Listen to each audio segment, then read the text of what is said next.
پڑھتا ہے کسی دوسری زبان میں یا عربی زبان میں، پھر کچھ دیر خاموش بیٹھتا ہے، اس کے بعد جماعت کھڑی ہو جاتی ہے، 2 رکعت ادا ہوتے ہیں، اور پھر نماز کے ادا ہونے کے بعد پھر 2 رکعت ظہر کی سنت پڑھی جاتی ہے۔ فقہائے کرام کہتے ہیں وہ 2 خطبے جو تم لوگوں نے ادا کیے ہیں، ایک خطبہ 1 رکعت کے مانند ہے۔ 2 خطبے اگر تم نے ادا کیے اور اس میں بیٹھک ہوئی تو تم نے 2 رکعت کو حاصل کیا، پھر 2 رکعت جماعت سے نماز پڑھی، لہذا 4 رکعت ہو گئے، تو تم نے جمعہ ادا کیا، ظہر کو ہی ادا کیا ہے۔ ادا ہو رہا ہے ہر صورت میں ظہر، لیکن ایک اس کی الگ صورت بن کر جو تو اس کو ادا کر رہے ہیں۔ کیوں؟ اسلامی حکومت ہے، بادشاہ وقت ہے، اور تمام درباریوں کے لیے اسلامی حکومت کے لیے دعا کی جائے، اس لیے جمعہ ادا ہوا۔ یہ سارے شرائط بیان ہونے کے بعد پھر اس واقعے کے اوپر غور کریں کہ رسول اللہ صلی اللہ علیہ وسلم مکہ مکرمہ میں ہیں، وہاں دارالحرب ہے،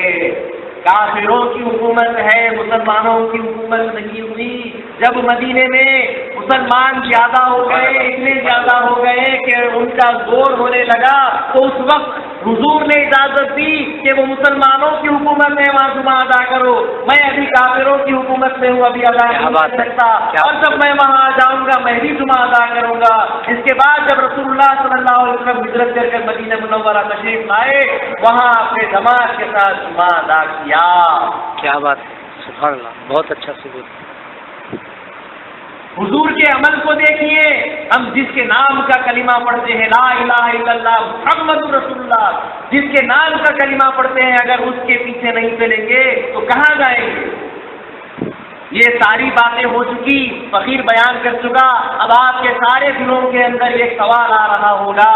کہ مرشد تو فقیر تو یہ سب بیان کر رہا ہے، لیکن ساری دنیا میں ہر گلی کوچے میں جہاں جہاں مسجد جمعہ ادا ہو رہا ہے، چشتیوں میں ہر جگہ جمعہ ادا ہو رہا ہے، لیکن آپ کو معلوم ہونا چاہیے یہ اختلافات یہاں سے نہیں ہے، ان فقہاؤں کے زمانے سے ہے۔ حضرت امام ابو حنیفہ، حضرت امام شافعی، حضرت امام مالک اور حضرت امام احمد بن حنبل، یہ سارے کے سارے امام اپنے آپس میں جب جمعے کو مقرر کرنے لگے تو سب کے اندر اختلاف تھا۔ امام شافعی نے کہا اگر 40 لوگ نماز کے اندر حاضر ہوں گے تبھی جمعہ ہوگا، اگر ایک آدمی بھی کم ہو جائے تو جمعہ نہیں پڑھ سکتے، یہ ان کے پاس شرط ہے۔ پھر ان کے برعکس، ان کے ضد پر امام ابو حنیفہ کہتے ہیں 3 آدمی بھی اگر ہو جائے تو جمعہ ادا ہو جائے۔ پھر ان کے برعکس امام مالک کہتے ہیں 22 آدمی ہونے چاہیے، اگر نماز چالو رہے اور ایک آدمی بیچ میں سے نکل کر بھاگ جائے تو سب کا جمعہ ختم ہو جائے گا اور سب کو ظہر پڑھنی پڑے گی۔ دیکھ رہے ہیں کتنا نازک موڑ پہ ہے جمعہ۔ اتنے ساری باتیں ہونے کے بعد، اتنے سارے اختلافات ہونے کے بعد، آج بھی چشتی جماعتوں میں جتنے بھی فرقے ہیں ان سبھی فرقوں میں جمعے کے اوپر اختلاف ہے۔ بہت سارے سنی حضرات جمعہ نہیں پڑھتے ہیں، وہ یہ شرائط پیش کرتے ہیں کہ جمعہ ان ساری باتوں کے اوپر ہوتا ہے تو پڑھ سکتے ہیں، ورنہ جمعہ نہیں پڑھا جا سکتا۔ احمد رضا خان بریلوی جو اتنا مانا ہوا شخص ہے، بریلوی رضوی جن کے پیچھے چلتے ہیں، ساری دنیا میں اس کے ماننے والے ہیں، یہ جتنے بھی اس کو مانتے ہیں یہ لوگ جمعہ نہیں پڑھتے۔ ان میں سے بہت سارے ایسے ہیں جو جمعہ نہیں پڑھتے۔ یہاں ہمارے پاس اختلاف نہیں، اوپر سے اختلاف چلا آ رہا ہے، اور جمعہ پڑھنے کے لیے جو چھوٹ چھوڑی گئی، جو فتویٰ چھوڑا گیا، یہ فتویٰ بڑا بے رحم ہوتا ہے۔ یہ آج کے عالم بڑے بے رحم ہوتے ہیں، فتوے کے اوپر جینا سکھاتے ہیں، اور ہمارے بزرگوں نے، مہدی موعود علیہ السلام نے، امام حسین نے ہمیں تقوی پہ جینا سکھایا ہے، سب سے زیادہ پرہیزگاری پر چلنا سکھایا ہے، یہ نچلے درجوں پہ لا کر فتووں پر چلنا نہیں سکھایا۔ ہم تقوی پہ چلنے والی قوم ہے، لہذا ان عالموں نے کہا کہ ساری دنیا میں اگر ہم یہاں پر دارالحرب میں ہیں، ہمارے پاس ہندوؤں کی حکومت ہے، لیکن ہم ایک بات رکھتے ہیں، وہ یہ کہ اگر دنیا بھر میں کہیں بھی اسلامی حکومت رہے، جیسا کہ سعودی عربیہ ہے، وہاں پر اگر جو ہے سو اسلامی حکومت ہے تو ہم ان کے اقتدا میں، ان کے پیچھے اقتدا میں یہاں پر ان کے لیے جمعہ پڑھ لیتے ہیں، مگر جمعے کو چھوڑنا نہیں تھا۔ ایسے طریقے سے یا ویسے طریقے سے بہرحال اپنی منمانی چلاتے ہوئے سب لوگوں کو بھٹکا دیا اور فرض نماز کی طرف سے ان کو ہٹا دیا۔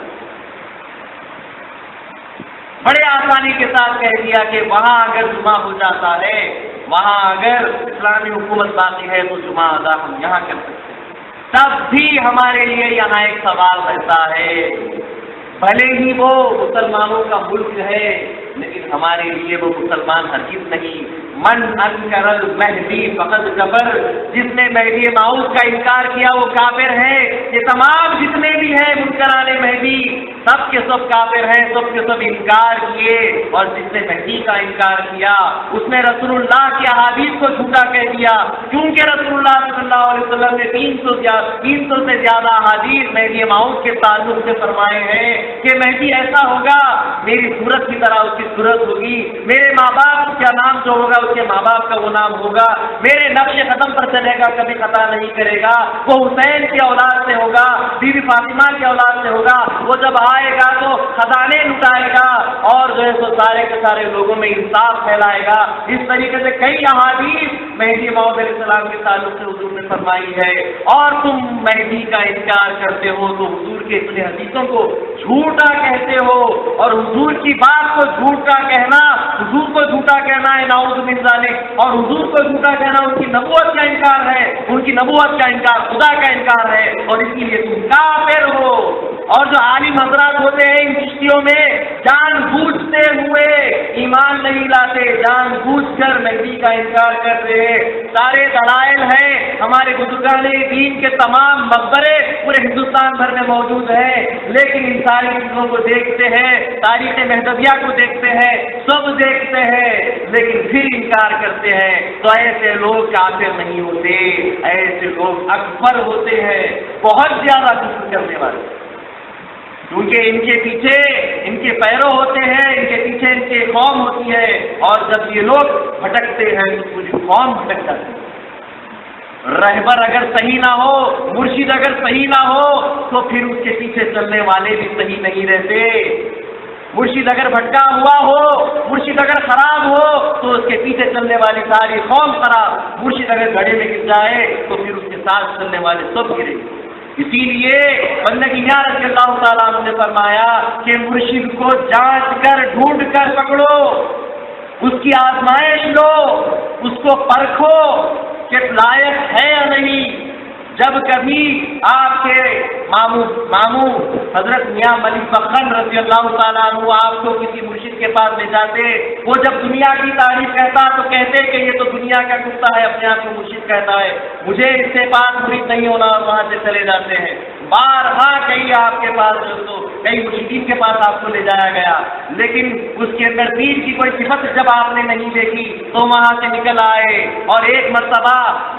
محمود بیگڑا جس کا جو تو مرید تھا، اس مرشد کے پاس آپ کو لے جایا گیا، آپ کے نانا مبارز الملک جس کے مرید تھے اس کے پیچھے جو تو آپ کو لے جایا گیا۔ تو جب وہ آپ وہاں پہنچتے ہیں، جب انہوں نے دیکھا اور کہا کہ آپ یہاں کے نہیں، آپ مہربال کے وہاں لوگوں کے حضرت شیخ احمد کھٹو کے یہاں کے جو تو لوگوں کے مرید ہوتے ہیں، آپ یہاں کہاں آئے ہیں؟ میں آپ کے نانا سے پوچھوں گا، دریافت کروں گا، ان سے اجازت دوں گا، پھر آپ کو مرید کروں گا۔ تو وہاں فوراً وہاں سے بندگی میں نکل کر چل دیے، اور راستے میں ایک کتے بھوکنے لگے تو آپ نے فرمایا اجی ملک پسند جی، یہ سارے صوفے تحائف، یہ ساری عطر کی شیشیاں، یہ سارے مٹھائیاں ان کتوں کو اگر ڈال دیتے تو بہتر ہوتا۔ ملک پسند پریشان ہو گئے، پوچھے اجی ایسا کیوں کہتے ہو میاں؟ تو وہ کہنے لگے ارے وہ تو پوچھ کر مجھ سے جو تو مجھے مرید کرنے کے لیے ایک دنیا دار سے، اگرچہ کہ ان کے نانا سے، ایک دنیا دار سے پوچھ کر مرید کرتا ہے، ہو سکتا ہے کہ قیامت کے دن بھی پوچھ کر جو ہے تو شفاعت کرے گا۔ ارے مرشد کو تو ایسا ہونا چاہیے، فرشتے گھسیٹ کر جہنم کی طرف لے جا رہے ہو تو مرشد اللہ کی مدد لے کر آواز لگائے کہ اسے چھوڑ دو، یہ میرا مرید ہے۔ ایسا مرشد ہونا چاہیے، لیکن یہ باہر والے یہ عالم یہ سب بھٹکا رہے ہیں اور دین میں انتشار پھیلاتے ہوئے فرقہ بڑھا رہے ہیں۔ یہ جمعے کا مسئلہ ہے. جب جمعے کا دن آیا امام حسین کیا تھے؟ مسافر تھے، اور مسافر پر جمعہ نہیں ہے. امام حسین رضی اللہ تعالیٰ عنہ مسافر ہے اور مسافروں کے اوپر جمعہ نہیں. مسافر تو ظہر ہی پڑے گا. اور اس طریقے سے آپ نے ظہر کی نماز ادا کی، ٹکڑی ٹکڑی ہو کر نمازیں ادا کی، اور پھر شہادت کے سلسلے شروع ہو گئے. دھیرے دھیرے شہادت کے سلسلے آگے بڑھتے گئے. آپ کو، آپ کے گھر والوں کو، آپ کے خاندان والوں کو جو چاہنے والے تھے وہ دھیرے دھیرے شہادت کا جام پیتے چلے گئے، اور امام حسین اور ان کے خاندان کے اوپر سے اپنی جان باندھ گئے.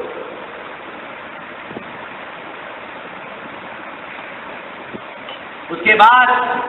اہل بیت اطہار کی شہادت کا سلسلہ شروع ہوا. حضرت قاسم بن حسن رضی اللہ تعالیٰ عنہ آگے بڑھے، ان کی شہادت ہوئی. ان کے بھائی سارے عبد الرحمن، حضرت عبداللہ، حضرت ابو بکر ابن حسن، حضرت عمر ابن حسن، سارے کے سارے آپ کے پیچھے پھر آگے بڑھے، یلغار کی، اور پھر شہادت کا نام آپ نے بھی حاصل کیا. اس کے بعد حضرت عباس حسین رضی اللہ تعالیٰ عنہ کے بھائی آگے بڑھے، اور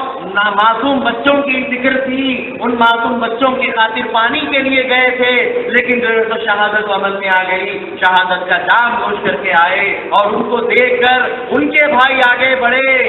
حضرت عثمان ابن علی، حضرت عبداللہ ابن علی، حضرت جعفر ابن علی، یہ تمام کے تمام آگے بڑھ گئے، اور بھائی کو شہید ہوتا دیکھ کر سب آگے بڑھ کر ان کو کاٹتے چلے گئے، اور پھر ان سب نے بھی جام شہادت دیا. بالآخر یہ شہادتیں ہوتے ہوتے ہوتے امام حسین کے گھر کے بچوں کی باری آئی. حضرت امام حسین لاشوں پر لاشیں اٹھاتے جا رہے ہیں، اور خیمے میں لا کر سب کو بٹھا رہے ہیں. بڑے ہی غور و فکر کی بات ہے، آنکھوں سے آنسو جاری ہے، لیکن الحمدللہ دل مطمئن ہے کہ ایمان سے انہوں نے اپنی جان دی. ایمان پر خاتمہ ہوا. یہی ہر شخص دعا کرتا ہے کہ جب دم نکلے تو ایمان پر نکلے، ورنہ آخری وقت تک کوئی ایمان کا بھروسہ نہیں، شیطان کا بھروسہ نہیں، ابلیس اپنے دل میں رہنے والے خناس جو وسوسے پیدا کرتا ہے اس کا بھروسہ نہیں، کب ایمان سے پھرا ڈالے. اللہ کا شکر ادا کیا کہ سبھی میرے چاہنے والے ایمان سے پردہ فرمائے گئے. اس کے بعد آپ کے فرزند دلبند حضرت علی اکبر رضی اللہ تعالیٰ عنہ آپ کے سامنے آ کر کھڑے ہوتے ہیں، عرض کرتے ہیں بابا جان، بھائیوں نے شہادت کو حاصل کیا ہے، چچاؤں نے شہادت کو حاصل کیا ہے، اب آپ اجازت دیں تو یہ بندہ بھی آگے جائے اور شہادت سے اپنے آپ کو مالا مال کرے. امام حسین رضی اللہ تعالیٰ عنہ منع کرنے کی کوشش کرتے ہیں تو جوش شہادت جو تو دکھانے کے لیے آگے آ جاتے ہیں اور کہتے ہیں کہ نہیں ابا جان، سب بھائی جا چکے ہیں، مجھے جینے کی کوئی تمنا نہیں ہے. بابا جان کہتے ہیں کہ تمہاری عمر ابھی 18 برس کی ہے بیٹا، کیوں آگے جاتے ہو شہادت کے لیے؟ کہتے ہیں کہ بچہ بچہ اہل بیت کا اب شہادت کا جام دینے ہی والا ہے. آپ نے خود ہی کہا جیئیں گے تو ساتھ میں اور مریں گے تو ساتھ میں، اب بندہ جینے کی خواہش نہیں رکھتا. امام حسین رضی اللہ تعالیٰ عنہ نے ان کے اصرار پر ان کو اجازت دے دی کہ جاؤ اور خون میں نہا کر اپنے عشق کو پورا کرو، عشق شہادت میں ڈوب کر اپنی اس منزل کو پہنچو کہ خدا تم سے راضی ہو. اس کے بعد بیٹے کی اس خواہش کو پورا کرنے کے لیے امام حسین فرمانے لگے کہ کچھ دیر ٹھہر، ابھی میں آتا ہوں. خیمے کے اندر تشریف لے جاتے ہیں اور تبرکات ہاتھ میں اٹھا کر لاتے ہیں. وہ کیا تبرکات تھے؟ حضرت امام حسین رضی اللہ تعالیٰ عنہ رسول اللہ صلی اللہ علیہ وسلم کے کپڑے لاتے ہیں، آپ کا جان مبارک، آپ کا قمیص لے کر آتے ہیں اور حضرت علی اکبر کو پہناتے ہیں.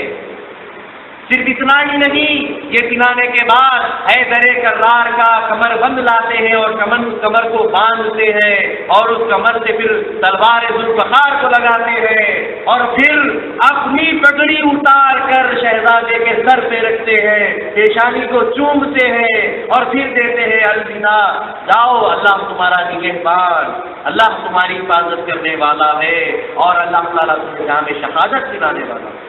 یہ کہتے ہوئے اجازت دے دیتے ہیں۔ اس کے بعد قدم بوسی کرتے ہیں حضرت علی اکبر رضی اللہ تعالیٰ عنہ اور میدان جنگ کی طرف آگے بڑھتے ہیں۔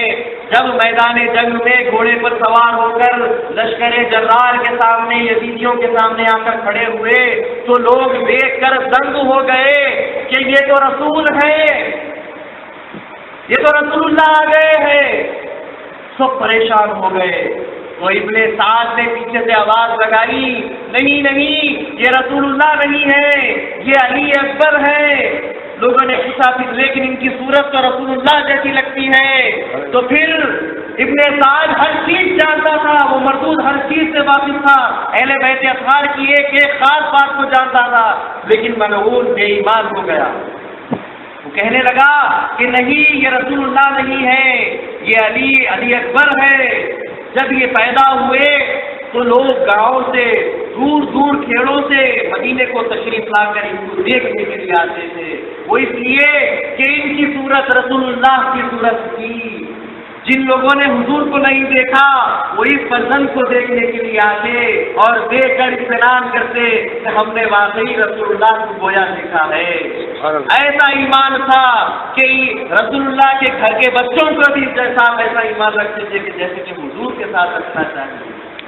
بہرحال وہ صورت مصطفیٰ جب ان کو نظر آئی تو کہنے لگے یہ تو مصطفیٰ آ گئے ہیں، اب ہم بچنے والے نہیں، اب ہمارا خاتمہ ہے۔ حضور جب آ گئے ہیں ہاتھ میں تلوار لیے تو پھر ہم بچ نہیں سکتے۔ تو ابن سعد نے پھر آواز لگائی، نہیں، یہ علی اکبر ہے، چہرہ رسول رکھتے ہیں اور ان کا لقب ہے تشبیہ ہے پیغمبر، پیغمبر کی شباہت رکھنے والے، چہرہ رکھنے والے، تشبیہ ہے پیغمبر آپ کا لقب تھا۔ اور اس کے بعد جب ابن سعد نے کہا ذرا غور سے سن لو،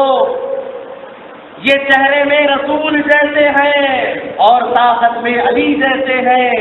چہرہ ان کا چہرہ مصطفیٰ ہے، شجاعت ان کی علی مرتضیٰ ہے، ذرا دیکھ کر آگے بڑھنا کہ ان کا حوصلہ کم نہیں ہے، ان کے ساتھ دو ذات دم ہے، ایک رسول کی ذات دم ہے، ایک علی حیدر کی ذات دم ہے، ان کے ہاتھ میں دو جانوں کی جو ہے تو ذات ہے، دو جانوں کی طاقت ہے، یہ شجاعت معمولی شجاعت نہیں ہے، ذرا دیکھ کر قدم آگے بڑھانا۔ ابن سعد اپنے ہی لوگوں کو ڈرانے لگا اور پھر جب لوگ ڈر گئے تو کوئی آگے بڑھنے کی طاقت نہیں رکھتا۔ حضرت علی اکبر آگے بڑھ کر جو ہے تو لشکر جرار کے نزدیک پہنچ جاتے ہیں، یلغار لگاتے ہیں، بارہا آواز دیتے ہیں، نعرے تکبیر بلند کرتے ہیں، نعرے رسالت بلند کرتے ہیں، لیکن کوئی ہمت نہیں رکھتا، بارہا پکارتے ہیں کہ جو رسول کا دشمن ہے وہ آ جائے اور مجھ سے بازو لڑائے، جو حیدر کرار کا دشمن ہے وہ اس ذوالفقار کا مقابلہ کرے، کون دم بھرتا ہے اپنے آپ کا آ جائے اور اس بندے سے جو مقابلہ کرے۔ جب علی اکبر نے دیکھا کہ کوئی حوصلہ ان کے پاس اب نہیں رہا، ذرا بھی ہمت اب وہ نہیں رکھتے، تو پھر بڑے ہی جوش کے ساتھ، بڑے ہی شجاعت کے ساتھ اپنے گھوڑے کو آگے دوڑاتے ہوئے ان کے جھرمٹ میں، ان چوہوں کے جھرمٹ میں یہ شیر گھس جاتا ہے، اور جب یہ شیر گھستا ہے ایک تلوار کا وار کرتا ہے تو تین سر اڑنے لگتے ہیں۔ ایک بار تلوار کا ہوتا ہے ذوالفقار کا تو تین کے سر اڑ جاتے ہیں۔ جب یہ معاملہ دیکھا تو سب بھاگنے لگے، جس طریقے سے زلزلہ آنے پر کیڑے مکوڑے چوہے بھاگنے لگتے ہیں، تو یہ جب حیدر کرار کی تلوار ذوالفقار کا وار ہوتا تھا تو جیسے ایسے لگتا کہ بجلی کڑک کر گرتی ہے اور سب بھاگنے لگے۔ اور یہاں علی اکبر جوش سے اور آگے بڑھتے ہیں اور ان کی گردنوں کو کاٹتے ہوئے گاجر مولی ترکاری کو کاٹتے ہوئے جیسے آگے بڑھتے ہیں، آگے بڑھتے چلے جاتے ہیں۔ ابھی کچھ دیر پہلے ابن سعد نے امام حسین رضی اللہ تعالیٰ عنہ کی شان میں غصہ کرتے ہوئے للکارا تھا کہ اے حسین، تم یہاں سے زندہ نہ جاؤ گے، نہ صرف تم بلکہ تمہارے گھرانے کا کوئی بچہ یہاں سے زندہ نہ جائے گا، اور ان سب کو قتل کر دیا جائے گا اور ان کی لاشوں پہ سے گھوڑے دوڑائے جائیں گے، یہاں تمہاری لاشوں کا ایک سمندر ہوگا، یہ اس نے کہا تھا۔ لیکن علی اکبر نے جب اپنی تلوار کو آزمانا شروع کیا تو ہزاروں کا ڈھیر ہو گیا، وہ خون کا سمندر تیار ہو گیا یزیدیوں کا کہ اس کو چیرتے ہوئے آگے بڑھ کر جو کوئی دکھتا اس کو کاٹ کے چلے جاتے۔ کہا اس نے تھا سمندر خون کا بناؤں گا، مگر یہ دریا جو تھا تیار کیا علی اکبر نے۔ یہ قہر تھا، یہ اللہ تعالیٰ کا عذاب تھا، قہر الہی ان پر حضرت علی اکبر بن کر ٹوٹ رہا تھا، اور یہ وہی وجہ تھی کہ سب بھاگ رہے تھے، ان کو کاٹ رہے تھے علی اکبر، کاٹتے کاٹتے ان کو موت کے گھاٹ جہنم رسید کرتے کرتے جب حلق کے اندر کانٹے نکل کر آ گئے، پیاس حد سے زیادہ بڑھ گئی، تڑپنے لگے، اور گھوڑا واپس موڑ کر والد بزرگوار امام حسین کے پاس پہنچتے ہیں، عرض کرتے ہیں ابا جان بہت پیاس لگتی ہے کہ گلے میں کانٹے نکل کر آ رہے ہیں، آپ کچھ اس بندے کے لیے مدد کیجیے۔ تو امام حسین لفظ جگر کی پکار کو سن کر فرماتے ہیں اے میرے جگر کے ٹکڑے، یہ میری انگشت ہے، میری انگلی ہے، اسے تو منہ میں لے کر چوس لے، اللہ سیراب کر دے گا۔ انگلی کے اندر سے اللہ تعالیٰ تجھے سیراب کر دے گا۔ یہ کس کی انگلی تھی؟ وہ واقعہ آپ کو یاد نہیں کہ رسول اللہ صلی اللہ علیہ وسلم جب اپنے لوگوں کے ساتھ، اپنے صحابہ کے ساتھ جب جنگ سے واپس آ رہے تھے تو لوگ بہت پریشان، زخموں کی حالت میں تھے، مجبور تھے، مسافر تھے، پینے کے لیے پانی نہیں، کچھ بھی نہیں، تو رسول اللہ صلی اللہ علیہ وسلم نے اپنی انگشت کو اشارہ کیا اور انگلی سے پانی بہنا شروع ہو گیا، اور سارے کے سارے تمام جتنے بھی مجاہد تھے سب نے جو تو پانی پی لیا۔ یہ وہی انگشت جس کی تھی، یہ ان کا نواسا تھا، ضرور ان کی ہی تاثیر آئی تھی، ان کی ہی روحانیت تھی کہ وہ انگشت حضور کی انگشت بن گئی اور اس سے انہوں نے سیراب ہو گئے، پانی پی لیا، پیٹ بھر گیا، اور پھر گھوڑے کو دوبارہ موڑتے ہیں اور دوڑاتے ہوئے لشکر پر حملہ کرنے کے لیے ٹوٹ پڑتے ہیں۔ جب لشکر کا بہت سارا نقصان علی اکبر نے کر دیا تو ابن سعد سے پھر رہا نہیں گیا، ابن سعد نے آواز لگائی کہاں ہے طارق؟ طارق کہاں ہے؟ لوگوں نے بتایا کہ طارق فلاں جگہ چھپ رہا ہے۔ ابن سعد آگ بگولا ہو جاتا ہے اور طارق کو سامنے بلواتا ہے اور بلا کر کہتا ہے کیا بات ہے، ایک بچے سے تو چھپ رہا ہے، اگر تو اس بچے کو قتل کر ڈالے گا تو میں اسے جہاں کی حکومت ہوگی وہاں کا گورنر بناؤں گا، اور جو جاگیر مانگے گا وہ جاگیر دلواؤں گا، میں تجھ سے وعدہ کرتا ہوں۔ یہ دنیا کے کتے مر رہے ہیں، مٹ رہے ہیں، لیکن دنیا کو نہیں چھوڑتے۔ فوراً دل و دماغ میں لالچ آ گئی، طمع آ گئی، ہرس آ گئی، اور مصطفیٰ صلی اللہ علیہ وسلم کے گھرانے کے اس پھول کے اوپر حملہ کرنے کے لیے تیار ہو گیا، اور تلوار کھینچ کر حضرت علی اکبر کی طرف جب بڑھنے لگا، حضرت علی اکبر نے دیکھا کہ یہ مردود پہلا شخص ہے جو مجھ پر وار کرنے کی کوشش کر رہا ہے۔ اس نے تلوار گھمائی لیکن وہ تلوار اس کی کوئی تیزی نہیں تھی، تلوار کے گرانے میں کوئی پھرتی نہیں تھی، آپ کو ایسا معلوم ہوتا تھا جیسے کہ کوئی بچہ گیند نیچے چھوڑ رہا تھا، کوئی بچہ ایک گیند، ایک بال جس طریقے سے نیچے چھوڑتا ہے اس طریقے سے اس کی تلوار چل رہی تھی، بآسانی کے ساتھ آپ اس کا وار بتا لیتے ہیں اور ہٹتے ہیں کچھ بازو، اطمینان کے ساتھ گھوڑے کے پاس سے اپنے نیزہ نکالتے ہیں، بھالا نکالتے ہیں اور اس بھالے سے اس کے دل کے اوپر اتنی زور سے وار کرتے ہیں کہ اس کا دل پھٹ کر نکل جاتا ہے اور وہیں گر کر مر جاتا ہے۔ جب طارق کی موت ہوئی، بیٹے نے دیکھا، عمرو ابن طارق نے دیکھا کہ باپ کو مار دیا گیا ہے، باپ ابھی تڑپ رہا ہے۔ حضرت علی اکبر نے اپنے گھوڑے کو حکم دیا، وہ گھوڑا اپنے پاؤں اٹھانے لگا اور اس کے سر پہ مار مار کر اس کے سر کی ہڈیاں توڑ دی۔ باپ کی اس طریقے سے موت ہوتا دیکھ کر بیٹا چلا اٹھا اور عمرو دوڑتا ہوا آیا، ابھی رستے میں آ ہی رہا تھا، حضرت علی اکبر نے وہ نیزہ، وہ بھالا جو باپ کو مارا تھا، وہ ہاتھ میں لیتے ہیں اور اس کے بیٹے کی طرف پھینکتے ہیں، وہ پھسلی میں سے گھستا ہوا ریڑھ کی ہڈی کو توڑ دیتا ہے اور وہیں وہ بھی گر کر مر جاتا ہے۔ باپ کی یہ حالت ہوئی، بیٹے کی یہ حالت ہوئی، اب دوسرا بیٹا دیکھنے لگا، دیکھ کر پاگلوں جیسا ویوہار کرنے لگا اور چیخا مارتا ہوا چلاتا ہوا گھوڑے پر آنے لگا۔ حضرت علی اکبر نے دیکھا کہ یہ مردود بھی میرے ہی ہاتھوں مرنے آ رہا ہے، آگے بڑھے، اس کے وار کو خالی جانے دیا اور پیچھے سے اس کے کمر بند کو، جہاں پر تلوار لٹکائی جاتی ہے، اس کمر بند کو پکڑ کر اسے گھوڑے سے اچھال دیتے ہیں اور ایک ہاتھ میں اسے گھما گھما کر زمین پر ایسے پٹکتے ہیں جیسے کہ کیڑے مکوڑوں پر ہم اپنا پاؤں پٹکتے ہیں۔ جیسے ہی اس کو پٹکنا تھا وہ پھٹ کر چندیاں ہو گئے۔ جب ابن سعد اور لشکر والوں نے یہ کیفیت دیکھی، یہ جرأت دیکھی، یہ بہادری دیکھی، یہ شجاعت دیکھی، حیران ہو گئے، ان کے پاؤں کھڑنے لگے اور اپنی جان بچانے کے لیے سب بھاگنے لگے۔ تو اس کے بعد ابن سعد نے پھر مسرہ بن غالب کو بلایا کہ مسرہ کہاں ہے؟ میں تو پہلے سے ہی کہہ رہا تھا کہ